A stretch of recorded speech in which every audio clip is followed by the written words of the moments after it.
ओम नमः शिवाय। दोस्तों, आपका हमारे चैनल पर स्वागत है। आज के इस कार्यक्रम में हम आपको जानकारी देंगे 31 मार्च 2024 को दैत्य गुरु शुक्र अपना राशि परिवर्तन करने जा रहे हैं।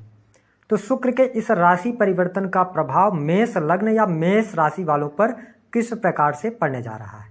देखिए, शुक्र देव 31 मार्च 2024 को अपनी उच्च राशि मीन राशि में प्रवेश करेंगे, जहां पर राहु और सूर्य के साथ ये युति भी करने वाले हैं। साथ ही 23 अप्रैल 2024 तक ये अपनी उच्चगत अवस्था में रहेंगे। तो मेष लग्न और मेष राशि वालों, आपके जीवन में ये कुछ बड़े बदलाव अवश्य लेकर आने वाले हैं। देखिए, हमारे ज्योतिष शास्त्र में शुक्र को प्रेम, सौंदर्य, आकर्षण, स्त्री सुख, सुख सुविधाएं, लग्जरियस लाइफ, वस्त्र, आभूषण, सुगंधित वस्तुएं, परफ्यूम्स, है ना, इन सभी चीजों का इनको कारकत्व प्राप्त है। ऐसे में जब शुक्र देव आपकी राशि से 12वें भाव में गोचर करेंगे, तो आइए जानते हैं क्या परिणाम देंगे।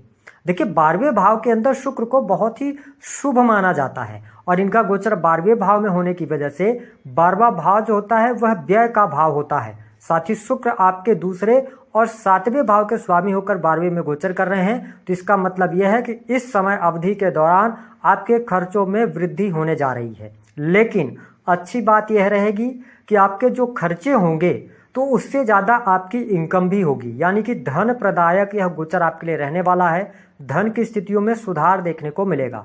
आप स्वयं पर खर्च कर सकते हैं, परिवार के लोगों पर खर्च करने का योग यहाँ पर बनता है।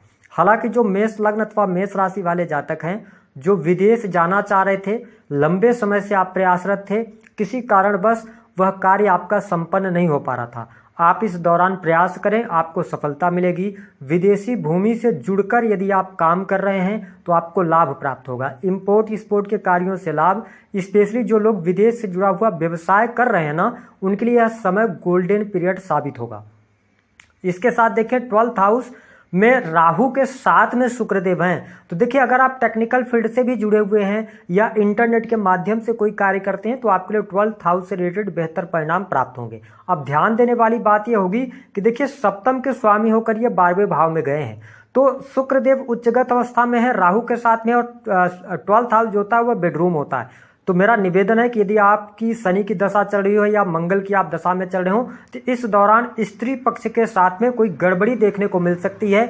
इसलिए गलत रास्ते पर जाने से, भटकने से आपको बचने की आवश्यकता रहेगी। अन्यथा 12th हाउस के कारण, यानी 12वें भाव में शुक्र के जाने के कारण कहीं न कहीं से आपकी छवि, मान सम्मान को लेकर भी यहाँ पर दिक्कतें उत्पन्न हो सकती हैं। यदि देखा जाए तो कुल मिलाकर आपके लिए शुक्र की जो दृष्टि है वह आपके 6th हाउस पर पड़ रही। तो देखिए, कार्य क्षेत्र के लिहाज से यह समय अच्छा रहेगा। कार्य क्षेत्र में आपको सफलता प्राप्त होगी। जो लोग व्यापार से जुड़े हैं, स्पेशली अगर आप कॉस्मेटिक से जुड़ा, ब्यूटी पार्लर, सैलून, इसके अतिरिक्त कपड़े का व्यवसाय करते हैं, होटल, रेस्टोरेंट वगैरह का व्यवसाय कर रहे हैं, तो आपके व्यवसाय से अच्छा लाभ प्राप्त होगा। यानी काम कारोबार में वृद्धि के संकेत दिखाई दे रहे हैं। रुके हुए कार्य आपके बनेंगे। साथ ही नए बिजनेस की यदि आप शुरुआत करना चाहते हैं तो मेष लग्न और मेष राशि वालों के लिए समय अनुकूल रहेगा। पार्टनरशिप से आपको लाभ मिलता हुआ भी नजर आ रहा है। इसके साथ में यदि देखा जाए तो कुटुंब परिवार के साथ में क्वालिटी टाइम आप स्पेंड करने वाले हैं। परिवार के लोगों के साथ में आपके संबंध बहुत अच्छे रहेंगे। जो लोग किसी भी प्रकार से, क्योंकि 2nd हाउस के भी ये लॉर्ड होकर और 12वें में गए हैं, तो यदि आप बैंकिंग सेक्टर या आभूषण वगैरह बेचने का कार्य करते हैं, बनाने का कार्य करते हैं, नग पत्थर से जुड़ा हुआ काम कर रहे हैं, तो यह समय आपके लिए बेहद ही अनुकूल साबित होने वाला है। साथ ही प्रेम संबंधों में भी अनुकूलता आपको देखने को मिलेगी। जिन लोगों के विवाह से संबंधित बात नहीं बन पा रही थी, इस गोचर अवधि के दौरान आप देख पाएंगे कि विवाह से संबंधित बात अवश्य बनेगी। स्टूडेंट विद्यार्थियों के लिए भी यह गोचर शानदार साबित होने वाला है। साथ ही यदि देखा जाए तो दाम्पत्य जीवन के लिहाज से भी यह समय अनुकूल रहेगा। जीवन साथी का पूर्ण रूप से सहयोग आपको प्राप्त होगा। लेकिन ध्यान, फिर से मैं वही कह रहा हूं कि एक्स्ट्रा मैरिटल अफेयर होने के योग ज्यादा बन जाते हैं, क्योंकि राहु के साथ में शुक्रदेव विराजमान है और वहां पर 15 अप्रैल तक सूर्य की भी युति रहेगी। तो थोड़ा सा आपको ध्यान देने की आवश्यकता अवश्य रहने वाली है। जो लोग गवर्नमेंट सेक्टर के अंदर कार्यरत हैं, नौकरी वगैरह कर रहे हैं, तो इस समय अवधि के दौरान गवर्नमेंट सेक्टर से लाभ होगा। सरकारी क्षेत्र में रुके हुए कार्य आपके बन जाएंगे। कॉन्फिडेंस लेवल में आपके वृद्धि रहेगी। वही आप देख पाएंगे कि इस दौरान बढ़ चढ़कर आप शॉपिंग भी करने वाले हैं। कुछ कपड़े वगैरह भी खरीदने के योग यहाँ पर बहुत अच्छे दिखाई दे रहे हैं।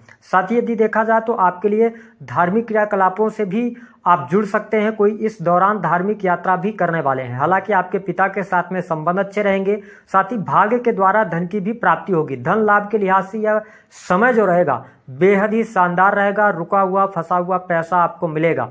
आपकी नौकरी से, आपके व्यवसाय से आपको लाभ प्राप्त होने वाला है। यदि आपके जीवन में कर्ज की समस्या चल रही है तो कर्ज से बाहर निकलने के लिए भी समय अनुकूल रहेगा। वही हायर एजुकेशन से जुड़े जातियों के लिए समय अच्छा है। टूर एंड ट्रेवल के कार्य या ट्रेवल एजेंसी वगैरह आप चलाते हैं या टीचिंग के सेक्टर के अंदर हैं तो इस दौरान भी आपको बहुत बेहतर परिणाम यहाँ पर शुक्र देव का मिलने जा रहा है। आपके जीवन में कुछ बड़े परिवर्तन जरूर होंगे। इसके साथ में एक बात का और ध्यान रखना है, देखिए स्त्री के कारण कहीं आपके जीवन में कोई कलंक न लगे, इन चीज़ों का आपको बहुत ज़्यादा ध्यान रखना है यदि आप गवर्नमेंट सेक्टर के अंदर कार्य कर रहे हैं। इसके अतिरिक्त कार्य क्षेत्र को लेकर किसी भी प्रकार की समस्या नहीं है।